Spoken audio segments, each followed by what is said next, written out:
नमस्कार मित्रों, मैं आप सबका आज के सत्यवचन कार्यक्रम में अभिनंदन करता हूं। हम अक्सर सुना करते हैं कि लोग पूछते हैं कि भला और बुरा क्या है, यह कैसे होता है, और तब इसके संबंध में अजीब उत्तर अलग-अलग व्यक्तियों से हमें सुनने को मिलता है।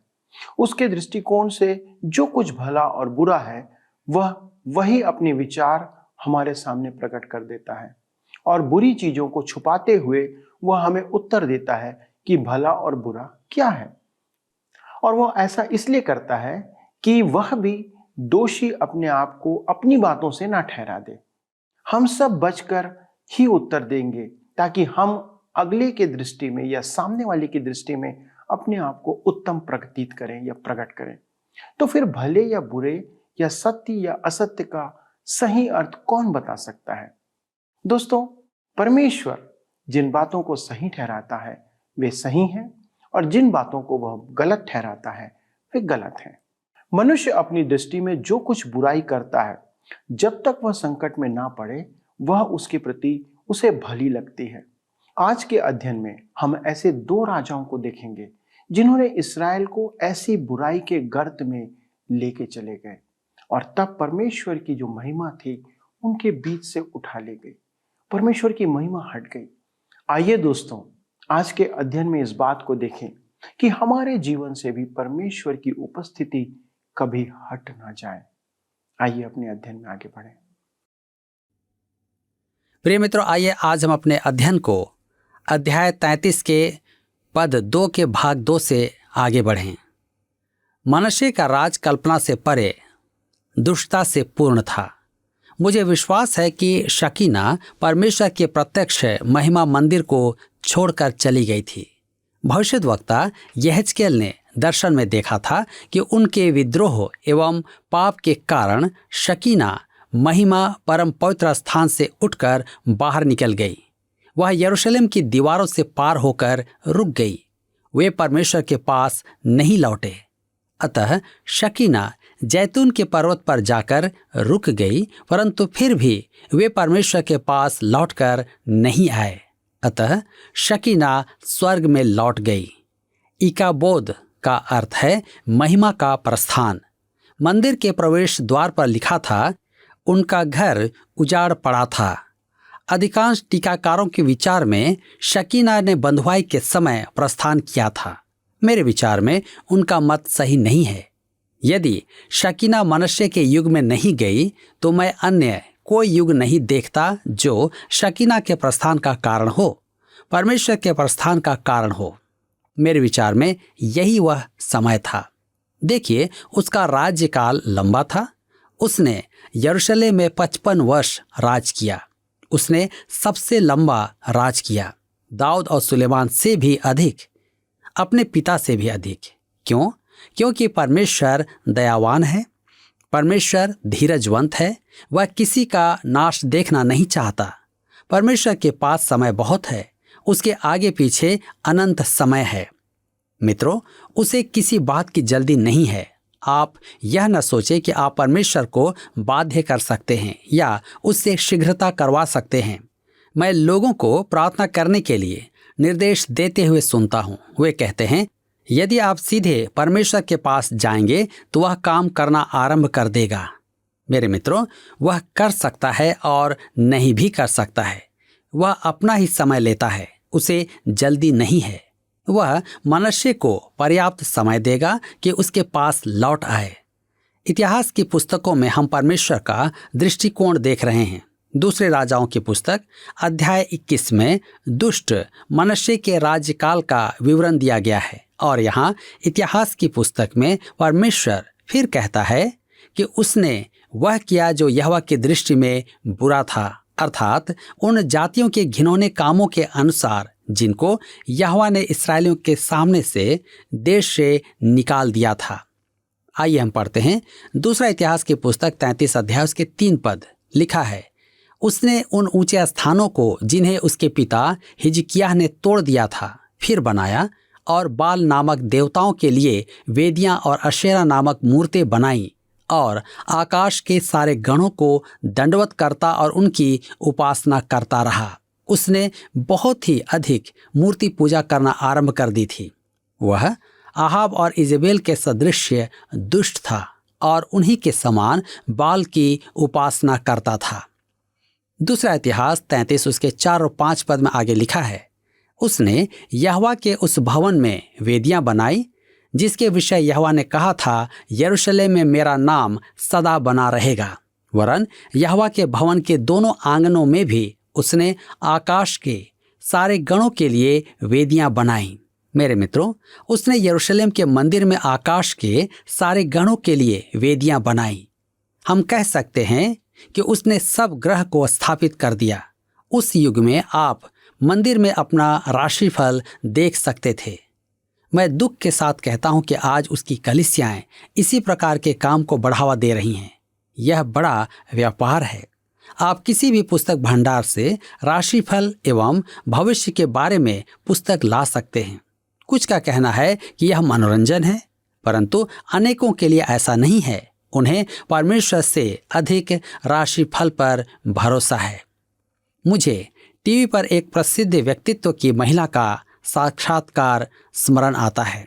उसने कहा कि वह अपना राशिफल देखती है। वह कन्या राशि की है। वह 5-6 विवाह कर चुकी थी और उसका प्रेमालाप अभी भी चल रहा था। मेरे विचार में तो वह किसी भी आंकलन द्वारा कन्या राशि नहीं थी। उसकी समझ में जब कुछ सितारे कुछ अन्य सितारों के निकट आ जाएंगे तो वह समय उसके लिए अत्यधिक महत्वपूर्ण समय होगा। यह बड़े विस्मय की बात है कि हमारे युग में पढ़े लिखे मनुष्य सितारों में इतना अधिक विश्वास करते हैं। मनुष्य राशिफलों में बहुत विश्वास करता था। यहोवा के भवन के दोनों आंगनों में भी उसने आकाश के सारे गणों के लिए वेदियां बनाई। वह यही नहीं रुक गया। दूसरा इतिहास 33 उसके 6 पद में लिखा है, फिर उसने हिन्नोम के बेटी की तराई में अपने बेटों को होम करके चढ़ाया और शुभ अशुभ मुहूर्तों को मानता और टोना और तंत्र मंत्र करता और ओझों और भूत सिद्धि वालों से संबंध रखता था। वरन उसने ऐसे बहुत से काम किए जो यहोवा की दृष्टि में बुरे हैं और जिनसे वह अप्रसन्न होता है। मेरे मित्रों, वह पूर्ण रूपेण मूर्ति पूजा में मगन हो गया। लिखा है कि उसने अपने संतान को भी आग में जलाया। इसके अलग अलग चरण थे। वह उन्हें आग से जलाकर झुलसा सकता था या वह शिशु को दहकती हुई मूर्ति के हाथों में रख सकता था। आप इससे अधिक बुरी बात सोच सकते थे?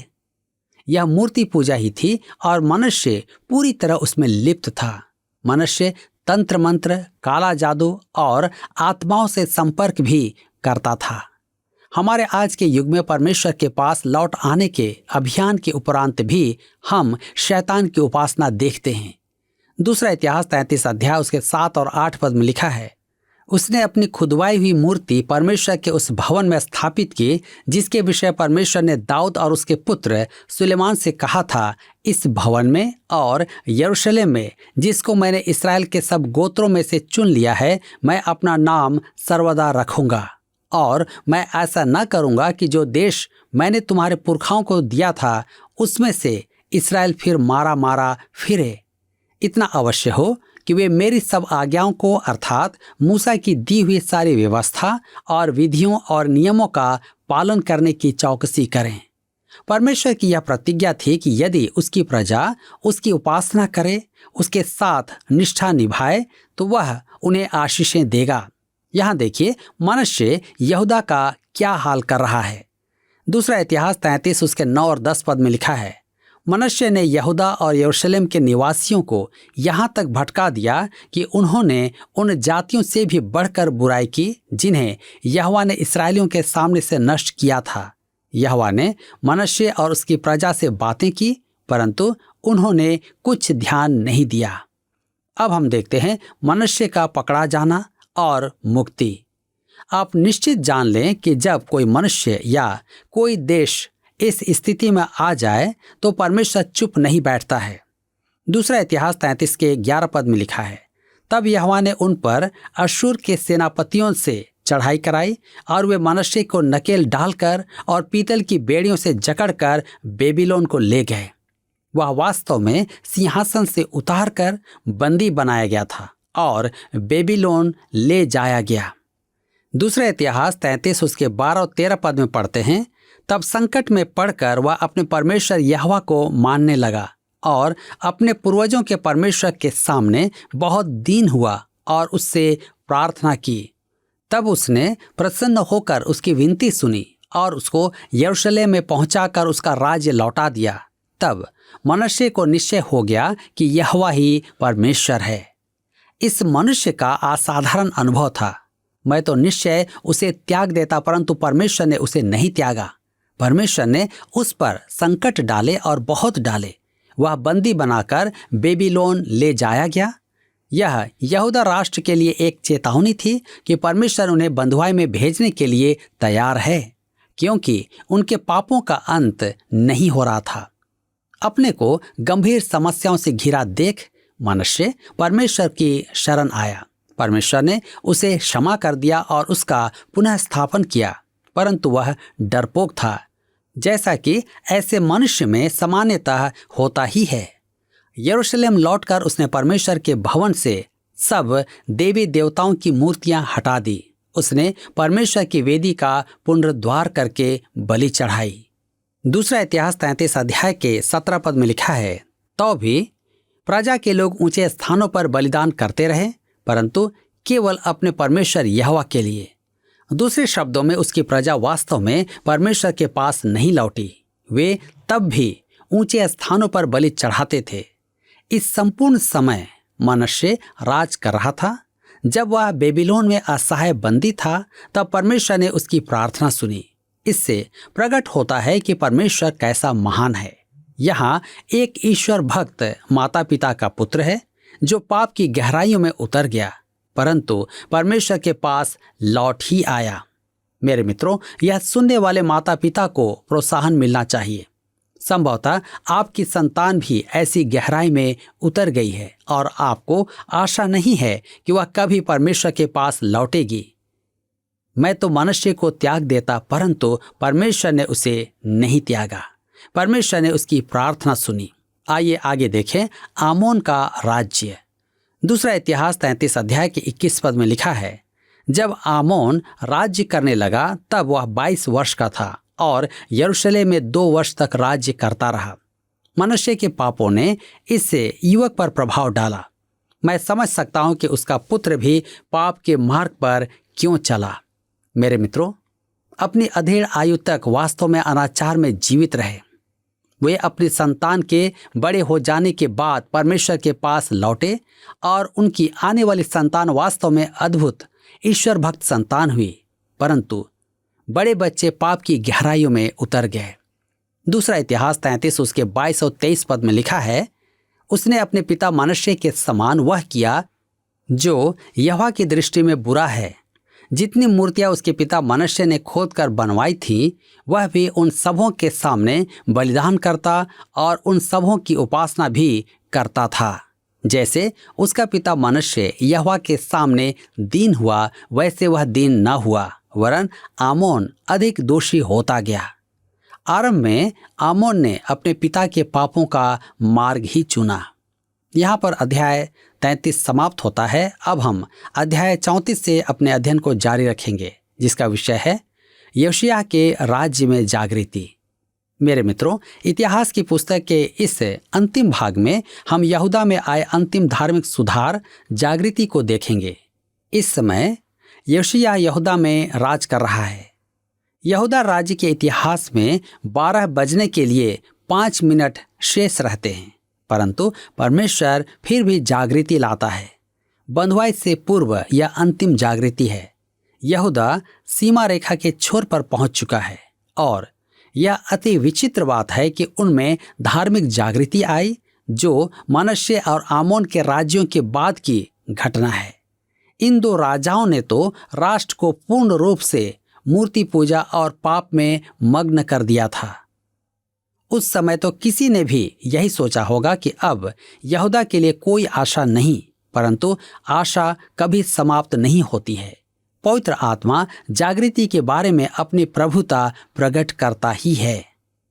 मैं नहीं जानता कि हमारे युग में जागृति आएगी या नहीं।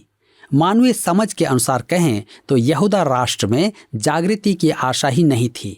परंतु परमेश्वर का आत्मा प्रभुत्व संपन्न है और परमेश्वर काम करने में सक्षम है। वह आज भी काम कर सकता है। परमेश्वर के वचन में ऐसा कुछ नहीं है जो इस संभावना का निराकरण करे। मेरे मित्रों, मुझे कभी किसी ने कहा, आप लोग जो भविष्यवाणी में विश्वास करते हैं और भविष्य में आने वाले बुरे समय पर बल देते हैं, आपके साथ समस्या यह है कि आपके पास जागृति के लिए स्थान नहीं है। मैं इस बात से सहमत नहीं हूँ। मेरे विचार में उसके पास जागृति के लिए स्थान नहीं है। मेरे कहने का कारण यह है कि वह मनुष्य और उसका समूह स्वयं के प्रयासों से जागृति लाना चाहता है। मेरे मित्रों, आप इसका प्रयास नहीं कर सकते और न ही प्रार्थना करके उसे रोक सकते हैं। परमेश्वर का आत्मा प्रभु सत्ताधारी है। आज हमारी प्रार्थना यह होनी है, हे प्रभु, मुझे परमेश्वर की इच्छा में स्थापित कर। हमारी प्रमुख चिंता यह होनी है कि हमारे जीवन परमेश्वर के सम्मुख ग्रहण योग्य हों। हमारे जीवन जब तक उसकी दृष्टि में स्वीकार्य नहीं होंगे, तब तक हमें परमेश्वर के समक्ष अपने जीवन को उचित बनाना है। जी हाँ, हमें स्वयं से ये प्रश्न पूछने होंगे, क्या मैं ईमानदार हूँ? क्या मैं सत्यनिष्ठ हूँ? क्या मैं शुद्ध हूँ? जागृति की चर्चा करना व्यर्थ है जब तक कि हम परमेश्वर के समक्ष अपने मन में उचित न हों। जब हम परमेश्वर के साथ उचित संबंध में होंगे, तब हम परमेश्वर के आत्मा की बाट जोह सकते हैं कि वह अपनी प्रभुता में कार्य करे और इच्छा से काम करे। यहाँ हम यशायाह का जीवन देखेंगे कि परमेश्वर ने उसे अद्भुत रूप से काम में लिया। आइए हम देखें यशायाह के सुधार। दूसरा इतिहास 34 उसके 1 और 2 पद में लिखा है, जब यशायाह राज्य करने लगा तब वह 8 वर्ष का था और यरूशलेम में 31 वर्ष तक राज्य करता रहा। उसने वह किया जो यहोवा के दृष्टि में ठीक है और जिन मार्गों पर उसका मूल पुरुष दाऊद चलता रहा, उन्हीं पर वह भी चला करता था। और उसने ना तो दाहिनी ओर मुड़ा और ना बाईं ओर। मेरे प्रियो, आप देख सकते हैं कि मनुष्य पूछता है सही क्या है और गलत क्या है। योशिय्याह ने वही काम किया जो परमेश्वर की दृष्टि में सही था। परमेश्वर जिस काम को कह दे कि सही है तो वह सही है, और जिस काम को कह दे कि गलत है तो वह गलत है। स्मरण रखें कि परमेश्वर ने उजियाले को अंधियारे से अलग किया। आप और मैं इसे नहीं कर सकते। हम किसी कमरे में जाकर बत्ती का बटन दबाकर बल्ब जला सकते हैं, अंधकार दूर हो जाएगा, परंतु हम उसका विभाजन नहीं कर सकते। हम एक रेखा खींचकर यह नहीं कह सकते इस रेखा के इस ओर मैं उजियाला रखूंगा और उस ओर अंधकार रखूंगा, परंतु परमेश्वर ऐसा कर सकता है और वह कह सकता है कि वह गलत है या सही है। दूसरा इतिहास 34 के 3 में लिखा है, वह लड़का ही था, अर्थात उसको गद्दी पर बैठे 8 वर्ष पूरे भी न हुए थे कि अपने मूल पुरुष दाऊद के परमेश्वर की खोज करने लगा, और 12वें वर्ष में वह ऊंचे स्थानों और अशेरा नामक मूर्तों को और खुदी और ढली हुई मूर्तों को दूर करके यहूदा और यरूशलेम को शुद्ध करने लगा। अपने राज्य के 8वें वर्ष में योशिय्याह 16 वर्ष का था। उसने परमेश्वर की खोज आरंभ की। आज के आत्मिक अभियान और परमेश्वर के वचन में लौटना अधिकतर युवाओं के मध्य है।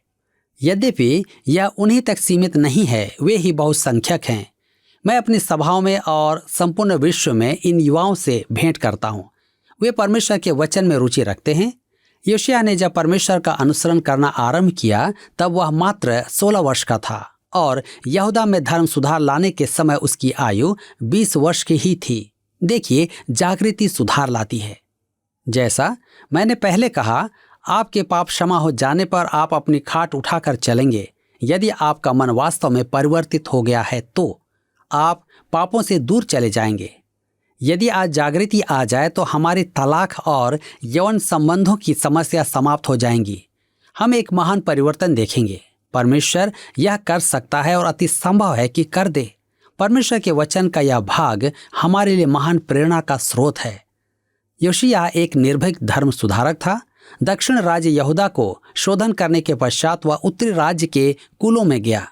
दूसरा इतिहास 34:8 में लिखा है, फिर अपने राज्य के 18वें वर्ष में जब वह देश और भवन दोनों को शुद्ध कर चुका, तब उसने असल्याह के पुत्र शापान और नगर के हाकिम मसेयाह और यहोआहाज के पुत्र इतिहास के लेखक योआह को अपने परमेश्वर यहोवा के भवन की मरम्मत कराने के लिए भेज दिया। 26 वर्ष की आयु में योशिय्याह ने मंदिर का पुनरुद्धार आरंभ करवाया। उसके दादा मनश्शे और पिता आमोन के युगों में रख रखाव न होने के कारण मंदिर की दशा दयनीय हो गई थी। दूसरा इतिहास 34:9 में लिखा है, अतः उन्होंने हिल्किय्याह महायाजक के पास जाकर जो रुपया परमेश्वर के भवन में लाया गया था, अर्थात जो लेवीय दरबानों ने मनुष्यों, एब्रेमियों और सब बचे हुए इसराइलियों से और सब यहूदियों और सब बिन्यामीनियों से और यरूशलेम के निवासियों के हाथ से लेकर इकट्ठा किया था, उसको सौंप दिया। मनश्शे और एफ्रेम इसराइल के गोत्र थे। इस समय उत्तरी राज्य अश्शूरों की बंधुआई में जा चुका था। वहां केवल कुछ ही नागरिक शेष रह गए थे। ये गोत्र जिन्हें हम खोया हुआ कहते हैं, उस समय खोया नहीं था, क्योंकि वे मंदिर के सुधार के लिए दान भेज रहे थे। अब मंदिर का सुधार हो चुका था और उन्होंने अद्भुत खोज की। आइए देखें, मूसा की व्यवस्था मिली। दूसरा इतिहास 34:14 में लिखा है, जब वे उस रुपए को जो यहोवा के भवन में पहुंचाया गया था निकाल रहे थे, तब हिल्किय्याह याजक को मूसा के द्वारा दी हुई यहोवा की व्यवस्था की पुस्तक मिली। उस समय व्यवस्था की प्रतियां नहीं थी। संभव है कि कुछ प्रतियां रही होंगी, परंतु परमेश्वर का वचन खो गया था।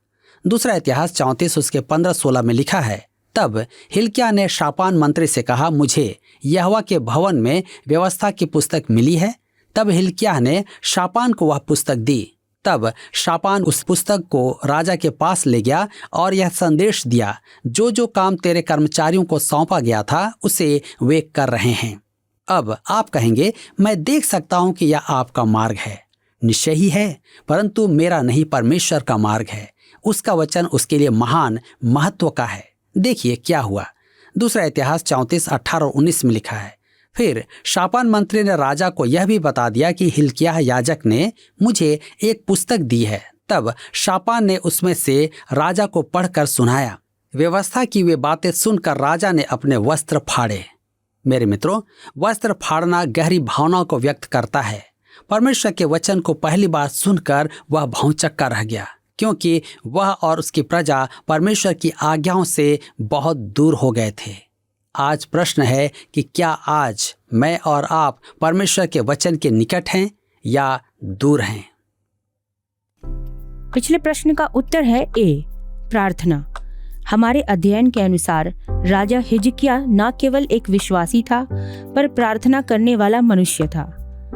आज का प्रश्न है, यहूदा का यह राजा राशिफलों में विश्वास करता था और आकाश के गणों को दंडवत भी करता था। ए, हिजकिय्याह, बी, आमोन, सी, आहाज, डी, मनश्शे। मित्रों, इस प्रश्न का उत्तर हमें कल सुबह 6 बजे से पहले विकल्प ए, बी, सी या डी के साथ अपना नाम, पता, स्थान के साथ 9651433397 पर SMS या WhatsApp करें। सभी विजेताओं को विशेष पुरस्कार प्रदान किए जाएंगे। धन्यवाद। क्या आपको यह कार्यक्रम पसंद आया? अभी हमें एक मिस कॉल करें और आप अगले विजेता हो सकते हैं।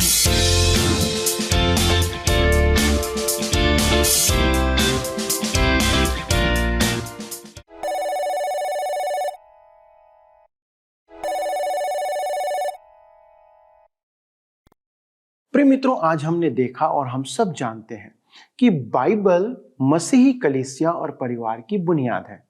लेकिन क्या आप ऐसा कल्पना कर सकते हैं कि किसी परिवार में या किसी चर्च में 57 वर्ष तक बाइबल ना हो या वो पढ़ी ना जाए? क्या ऐसा संभव हो सकता है? आप कहेंगे नहीं हो सकता, लेकिन दोस्तों, इतिहास में ऐसा हुआ है जिसे हमने अभी अभी देखा और सुना। यरूशलेम मंदिर में जब दान एकत्र किया गया, उसमें से रुपये निकाल रहे थे, तो वहां पर उनको मूसा की व्यवस्था मिलती है। मनश्शे और अम्मोन ने इस्राएल समाज को इतना नीचे गर्त में ले गए, उसको इतना नीचे ढकेल दिया कि हम इसकी कल्पना नहीं कर सकते। यद्यपि राजा योशिय्याह के समय जागृति आती है, लेकिन इन पापों के कारण यहूदा भारी संकट में आने वाला था। आज बहुत से परिवार मसीही समाज में हैं, लेकिन या तो बाइबल उनके पास नहीं है या वर्षों से परिवार ने बाइबल को पढ़ा ही नहीं है। दोस्तों, बाइबल जीवन को बदलती है और उसे बनाती है, लेकिन यदि हम उसे छोड़ दें, त्याग दें, तज दें, तो जीवन इतना बुरा, निराश और विकृत हो जाएगा कि वापस आना असंभव रहेगा। मनश्शे तो अपनी गलती से एक बार फिर गया और फिर कर वापस आता है, लेकिन उसका पुत्र अम्मोन उससे नहीं फिरता है। तब बाइबल आम लोगों के बीच में उपलब्ध नहीं होती थी। आज बाइबल हम सब के लिए उपलब्ध है, लेकिन दोस्तों सावधान रहे कि इस बाइबल को अपने घर में रखना या आपके बच्चों के लिए उचित नहीं है। आज कई परिवार अपने बच्चों को इसी कारण से खो रहे हैं क्योंकि वे बाइबल रखते तो हैं लेकिन उसे पढ़ते नहीं हैं। परिवार में बाइबल ना पढ़ना बच्चों के लिए भटकने का एक निश्चित मार्ग तैयार करता है। क्या आप ऐसा कर रहे हैं? और यदि आप ऐसा कर रहे हैं तो आज सचेत होने की स्थान है, सचेत होने का एक जगह है कि हम सचेत हो जाएं कि हम अपने परिवार में क्या निर्णय ले रहे हैं। आइए दोस्तों, यदि आप इस वचन को अपने जीवन में लागू करना चाहते हैं, इस निर्णय को लागू करना चाहते हैं, तो आइए हम मिलकर प्रार्थना करें। हमारे जीवित, सामर्थ्य, अनुग्रहकारी, दयालु प्रभु, आपका वचन आज हमें इस बात को सिखाता और समझाता है कि इस वचन को अपने घर में सिर्फ रखना काफी नहीं है, परंतु उसे पढ़ना, उसके ऊपर मनन करना और उसके अनुसार चलना, ये हमारे लिए आपके द्वारा ठहराया गया है। और आज इसीलिए प्रभु आपने इस वचन की पुस्तक हमारे हाथों में दिया है। प्रभु, हम धन्यवाद देते हैं इस कार्यक्रम का, जिसके द्वारा इस वचन का अध्ययन हम नियमित तौर पर कर पा रहे हैं। और हमारे इन दर्शकों के लिए भी प्रभु धन्यवाद देते हैं जो निरंतर प्रतिदिन हमारे साथ इस अध्ययन में जुड़ रहे हैं और जुड़कर आपके वचन का अध्ययन कर रहे हैं। प्रभु अनुग्रह करें कि वे इस निर्णय में बने रहें और इसके साथ प्रभु अपने जीवन को परिवर्तित करते चले जाएं, ताकि पिता परमेश्वर हम अपने जीवन को ऐसे राजाओं के समान नहीं परंतु आपके भक्तों के समान व्यतीत करें और वो कार्य करें प्रभु जो आपको महिमा देता है। धन्यवाद के साथ इस विनती को प्रभु यीशु क्रिस्ट के नाम से मांगते हैं, आमीन। दोस्तों, आज के अध्ययन में शामिल होने के लिए एक बार फिर मैं आपको धन्यवाद देता हूं। मुझे उम्मीद है कि आज के अध्ययन ने आपको आशीषें प्रदान किया होगा, और यदि आप इस आशीष को हमारे साथ बांटना चाहते हैं तो कृपया हमें फोन, SMS या पत्र के द्वारा सूचित करें। और यदि आपने आज के कार्यक्रम को पसंद किया है तो कृपया एक मिस कॉल देकर, जी हाँ, सिर्फ एक मिस कॉल देकर आप हमें सूचित कर सकते हैं। प्रभु आपको अनेक अनेक आशीष दे, और जो निर्णय आपने आज लिया है कि परमेश्वर के वचन को नियमित अध्ययन करेंगे और पढ़ेंगे, उस पर आप बने रहें। प्रभु आप सबों की सहायता करें। धन्यवाद।